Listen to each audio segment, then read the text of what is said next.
अल्हम्दुलिल्लाहि रब्बिल आलमीन वस्सलातु वस्सलाम अला सय्यिदिल मुरसलीन व सय्यिदुना मौलाना मुहम्मद सल्लल्लाहु अलैहि वसल्लम व अला आलिहि व अस्हाबिहि अजमईन अम्मा बाद फक़द क़ाल अल्लाहु तआला अऊज़ु बिल्लाहि मिनश शैतानिर रजीम बिस्मिल्लाहिर रहमानिर रहीम जाअल हक़्क़ु व ज़हक़ल बातिल व क़ाल रसूलुल्लाह सल्लल्लाहु अलैहि वसल्लम अना ख़ातमुन नबिय्यीन ला नबिय्य बादी।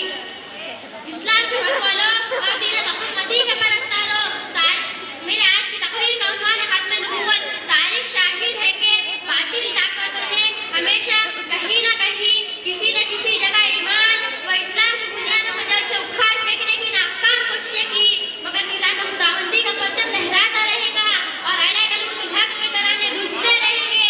हिजाज की सरजमीन पर नमरूद की सबकश ताकत ने फतह उठाया तो परवरदिगार आलम ने हज़रत इब्राहिम अलैहिस्सलाम को भेजकर उसका सतूर झुका दिया।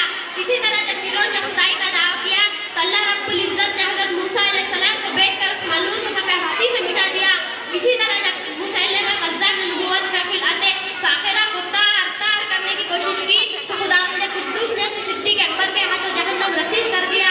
हिजाज की सरजमीन से जब ये फितना हमारे अज़ीम मुल्क तक पहुंचा तो हमारा अज़ीम मुल्क भी इसकी लानत से बच न सका। हिंदुस्तानी मुसलमान के इंतशार और बरतानवी हुकूमत की पुष्ट पनाही का फायदा उठाकर मिर्जा गुलाम अहमद कादियानी ने अपनी नबूवत का ऐलान कर दिया तो अल्लाह रब्बुल इज्जत ने उलमाए हिंद बिलखुसूस अल्लामा अनवर शाह कश्मीरी और उस्तादुल हज़रत मौलाना मोहम्मद अली मुंगरी रहमतुल्लाह अलैह को पैदा फरमाकर मिर्जाए की धज्जियां उड़ा दी। किसी ने क्या खूब कहा है, जब जुल्म गुजरता है हद से कुदरत को जलाल आता है, जब जुल्म गुजरता है हद से कुदरत को जलाल आता है, फिरौन का सर जब उठता है मूसा कोई पैदा होता है। मेरे दोस्तों, दरअसल मिर्जा गुलाम अहमद कादियानी एक यहूदी मिशन का तर्जुमान है। यहूदी रोज़े अव्वल से दुश्मन इस्लाम है, इस्लाम से दुश्मन इनकी फितरत है। चुनांचे अदावत कदीम का नया रूप लेकर कादियानियत की शक्ल में सामने आ रहा है और कितने सादा अल्लाह मुसलमानों का ईमान लूट लिया। लेकिन मफ़हूम हदीस के मुताबिक हर जमाने में अहले हक की जमात बरकरार रही है और इस्लाम के खिलाफ उठते फितनों को सरकोबी करती रही है। चुनांचे उलमाए पंजाब सामने आए और इस फितने बातिल को मिटाने की मुमकिन कोशिश की, मगर इंतहाई ये फितना पूरे मुल्क में फैल गया। सीधे साधे मुसलमान ही नहीं बल्कि पढ़े लिखे लोग भी इस जाल में फंस गए। दूसरी रियासतों की तरह फितना सुबह बिहार में पहुंचा और मुंगेर और दीगर जिलों को इसने अपना मरकज बना लिया और उलमाए हिंद बिलखुसूस उलमाए बिहार के लिए पानी सबसे ऊंचा हो गया था। तो अल्लाह रब्बुल इज्जत ने उसी जगह एक मुफक्किर इस्लाम मुजाहिद वक्त हज़रत मौलाना मोहम्मद अली मुंगरी रहमतुल्लाह अलैह को पैदा फरमा। फिर हज़रत मौलाना अपनी तमाम सलाहियतों के साथ मैदान में कूद पड़े और तमाम मुतल्लिकीन और मुखलिसीन के साथ हज़रत अजमेरी की तारीफ हो रही।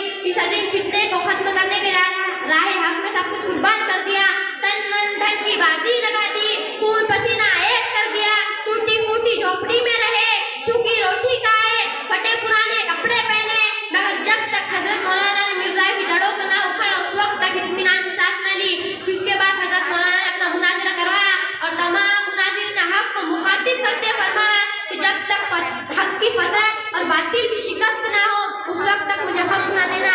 हज़रत सजदे में गिर गए और खुदावंद कुद्दूस से दुआ फरमा रहे थे, या अल्लाह हक के झंडों को बुलंद कर। चुनांचे अहले हक की जानिब से सिर्फ एक ही तकरीर हुई थी कि मिर्जा ये अपनी नशिस्तें छोड़कर बुज़दिलों की तरफ भाग पड़े। मेरे मोहतरम बुजुर्गों, उलमाए हिंद ने अला कलिमतुल्लाह के लिए इतने ही बस नहीं किया बल्कि अल्लामा अनवर शाह कश्मीरी और हज़रत मौलाना मोहम्मद अली रहमतुल्लाह अलैह ने इस फितने बातिल के तमाम इरादों को दफाक कर दिया और ये बात साबित कर दी कि यह कुरान और हदीस के दलाइल काफिर भी है। दुआ कीजिए कि रब्बुल आलमीन हम सब अहले ईमान की हिफाजत फरमाए और ईमान की सलामती और अकीदों की दुरुस्ती में साबित कदम रखे। आमीन व आखिरु दावाना अल्हम्दुलिल्लाहि रब्बिल आलमीन। सबको अस्सलाम वालेकुम।